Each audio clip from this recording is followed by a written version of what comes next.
1. The origin of the book. Who is the mysterious source and author? This book is unlike any other conventional text. It is neither based on religious teachings nor has a scientific basis. Every sentence in its pages is full of detailed descriptions of life after death, and these are so original that it becomes inevitable to question whether its source is real or not. The text is not published by any publishing house. It cannot be found in mainstream bookstores. It is not on the shelves.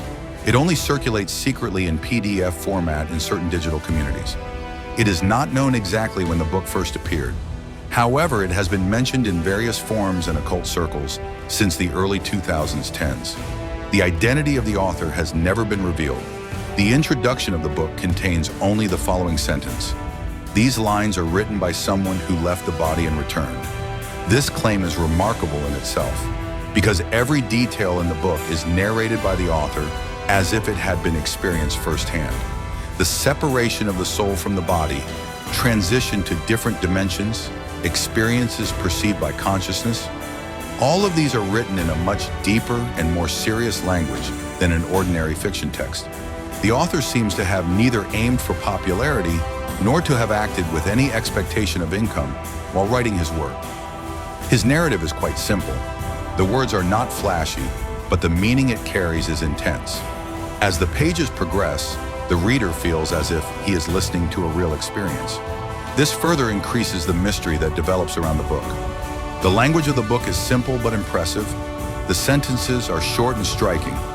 Each section opens a new door to the unknown. Although it is not known where the source is or whether this information has actually been experienced, the power of the narrative makes this text not an ordinary fiction. Some of the details in its content are of a kind never heard before. It does not resemble the heaven-hell images in classical religious texts, nor the reincarnation narratives in New Age teachings. This originality makes the book both attractive and disturbing, because as we read, we go beyond everything we thought we knew about the afterlife. Another interesting piece of information that has been put forward about this book is that only some people have access to this text. In other words, it is not even possible to find it by chance. There is a kind of selectivity. It is as if the book only reveals itself to those who are truly searching for it. With its secret author, unknown source, and unusual content, this book is one of the most extraordinary texts ever told about the afterlife. And it is precisely this uncertainty that makes it so impressive. 2. The moment of death. How does the soul leave our body according to the book? The moment of death described in the book does not resemble a sudden disappearance or an unconscious transition. On the contrary, the author conveys this process as an experience that is lived with awareness and even the details of which can be remembered. Everything begins with the body gradually becoming heavier.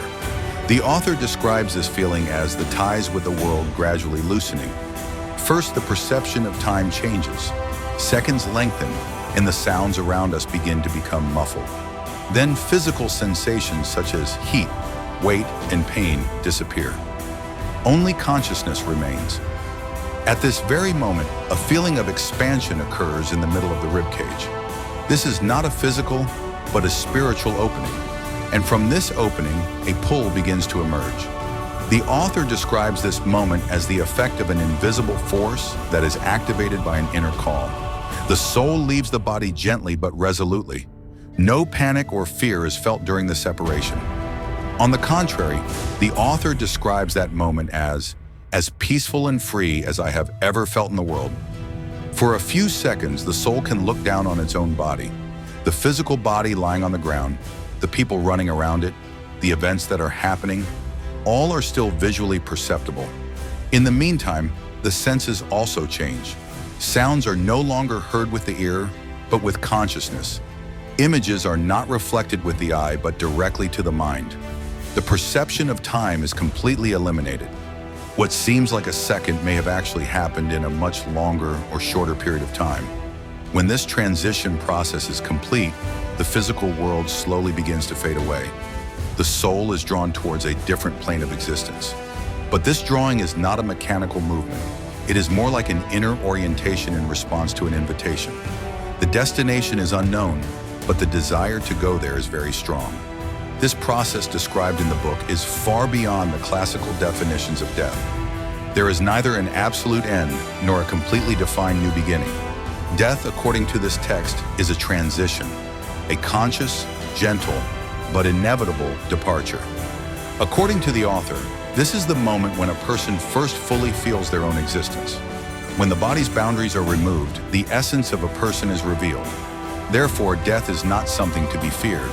On the contrary, it is presented as an awakening experienced with deep awareness. 3. The soul's transition, journey to the other side and first encounters. In the book, the process after the soul separates from the body is described as a silent but impressive transition. The physical world is now left behind.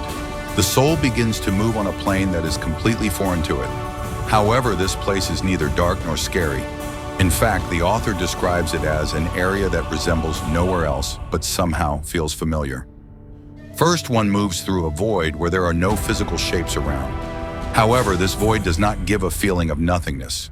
On the contrary, it is an intense but peaceful environment where existence is felt more clearly. Worldly concepts such as colors, lights, or sounds are perceived in very different ways here. You do not need eyes to see or ears to hear. Everything is felt directly at the level of consciousness. During this journey, the soul does not seem to determine its own speed and direction. The author states that movement has a natural flow within itself and that it is impossible to resist it. Each soul is drawn towards a remembrance of its own. In other words, the person slowly begins to confront some deep truths that they have forgotten or suppressed while in the world. At a later point in the journey, the soul is not alone. Vague silhouettes or beings that are difficult to define appear. However, these beings do not have a physical form. They are perceived only as feelings, warmth, trust, guidance. The purpose of these beings is neither to question nor to direct. They are simply there and carry a meaning with their existence. The author describes them as guide-like but not dominating, merely accompanying beings. With these beings, the soul's inner journey also deepens. Sections, feelings, regrets, or joys from its own life are relived. However, these do not emerge as a worldly questioning, but rather as a spiritual awareness. The soul reevaluates its own existence. In the book, this section presents death not only as an end, but also as the first real moment when a person encounters their own essence.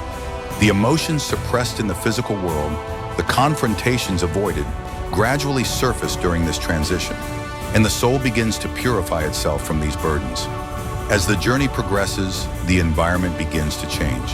The vague emptiness at the beginning gives way to a clearer and more orderly structure. This new plane is like preparation for the next state of existence. However, the narration in this part of the book is more symbolic and the details are limited. Perhaps what comes after this point should remain an experience specific to each soul. In conclusion, the book conveys that the first transition after death is a silent, intense, and full of awareness. There is neither punishment nor reward. It is simply a journey where the soul comes face to face with its own truth. 4. Beyond time and space, life in the spiritual dimension. The book describes the dimension that the soul reaches after the transition process as a plane where the concepts of time and space have completely lost their meaning. There are no longer physical rules. Concepts such as distance, direction, and even past and future have been resolved. The soul enters a completely different state of consciousness in this new plane of existence.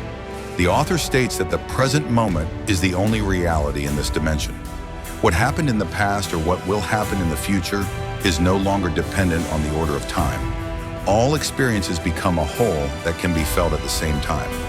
Although this situation is confusing at first, it is an extremely natural form of awareness for the soul. Space has similarly lost its meaning. The soul is not in a place. The soul exists in a state. Actions such as going, coming, and moving away give way to a pure state of existence. Thought determines direction. Everything that is felt is both inside and outside at the same time. In this plane, souls communicate with each other not through words but directly through consciousness. There is no need for words because every feeling, every intention is instantly perceived by the other party.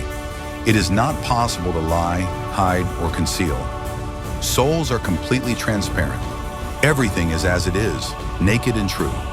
When describing the other beings he encounters in this dimension, the author states that they are consciousnesses woven with light. They all seem to come from the same source, but each one carries a different character, a different vibration. Some are surrounded by intense love, while others are surrounded by deep wisdom. There is no hierarchy among these souls. No one is superior to the other. Each soul has a sphere of existence as much as its own development. In this dimension, love, knowledge, and awareness are the most basic values. There is neither property nor social status here. Souls exist according to their own true self. No one judges anyone else, because everyone has faced their own truth. The author particularly emphasizes that this is not a place of reward. It is neither heaven nor hell. The place where the soul stands is determined by its level of inner development. For this reason, while some souls are in a more peaceful and open area, some are in a more limited plane of consciousness. The book ends this section by implying that this is where the afterlife really is. Physical life is a preparation. Real existence begins here. And even a moment here can carry an awareness worth an entire lifetime on Earth. 5. Return. The soul's return to the body and the effects of this experience. One of the most striking sections of the book is the section that describes the soul's return. Because in this section, the author says that death is not a final end, and that the soul can return to physical life in some cases. However, this return is not random or something that happens to everyone. This return does not occur unless a certain awareness, task, or learning process is completed. The soul's decision to return is not made by an external authority, but by the soul itself. The author states that this decision arises from a spiritual necessity by saying, I didn't want to return, but I understood why I returned. Because some information, some awareness can only be completed in the physical world, the soul's incomplete journey is desired to be continued from where it left off in the world. The return process is not as peaceful as leaving the body. The soul has to accept entering a dense, limited, and narrow area again. The mind is squeezed back into the physical structure. No pain is felt during this transition, but the author describes it as returning from an infinite width to a narrow box. For a while, the consciousness continues to perceive both the spiritual dimension and the physical world at the same time. This causes a brief but intense clouding of consciousness. After the reincarnation is complete, the person does not feel like their old self, because the soul is now different. It is no longer just a living person, but a person who has died and returned. The most obvious effect that follows this return is a deep silence and a feeling of detachment from the outside world. The author says that he can no longer look at people's faces, crowds, and the rush of daily life as he used to. In addition, this experience changes mental and emotional perception to a great extent. Time feels slower and more meaningful. Even simple moments evoke intense emotions.